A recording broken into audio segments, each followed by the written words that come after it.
Hello बच्चों, let's read this question. The question says which of the following is the correct reason for weak immunity in old individuals. ठीक है, तो old individuals जो होते हैं उनमें वीक इम्यूनिटी होने का करेक्ट रीजन क्या है, ये पूछा गया है हमसे। तो अगर हम देखें हमारे जो बॉडी में एंडोक्राइन ग्लैंड्स होती हैं उनमें थाइमस ग्लैंड जो होती है वो बहुत मेजर रोल प्ले करती है हमारी इम्यूनिटी के अंदर। बट थाइमस ग्लैंड का एक डिसएडवांटेज ये है कि वो जैसे जैसे हमारी एज बढ़ती है वो धीरे धीरे डीजेनरेट होने लगती है।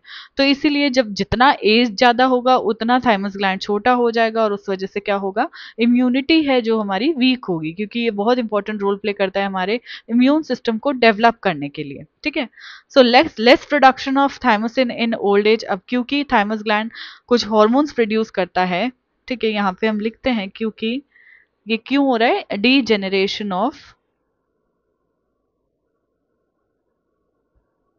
degeneration of thymus gland।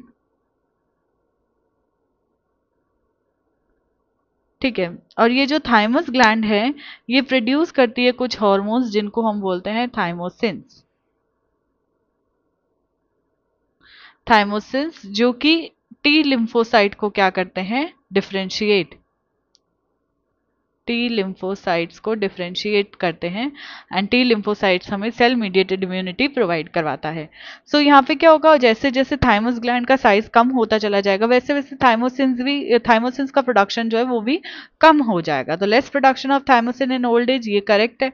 More production of melanin in old age, तो मेलेनिन का प्रोडक्शन जो है मेलेनिन कंटेनिंग सेल्स या मेलेनिन जिनमें प्रेजेंट होता है उनसे होगा। ठीक है, सो ओल्ड इंडिविजुअल में मेलेनिन कम होने की वजह से या मेलेनिन का प्रोडक्शन ज्यादा होने की वजह से उनकी इम्यूनिटी वीक नहीं होगी, ये स्टेटमेंट इनकरेक्ट हो जाता है। देन गिवन है thymus is degenerated in old individuals, तो ये भी करेक्ट है कि थाइमस ग्लैंड डीजेनरेट होने लग जाता है ओल्ड इंडिविजुअल्स में। सो इस वजह से जो हार्मोन वो प्रोड्यूस कर रहा है जिसको हम थाइमोसिन्स कह रहे हैं, तो ये थाइमोसिन्स क्या कर जाते हैं, इनका प्रोडक्शन कम हो जाता है जिसकी वजह से हमारा इम्यून सिस्टम जो है वो वीक हो जाता है जैसे हम ओल्ड एज की तरफ जाते हैं। ठीक है, सो बोथ ए एंड सी जो हमारा करेक्ट आंसर चला जाएगा, यानी हमारा करेक्ट ऑप्शन हो जाएगा ऑप्शन डी। इसके रिगार्डिंग इन्फॉर्मेशन आपको 11th की न्यू एनसीईआरटी में पेज नंबर 243 पे मिलेगी।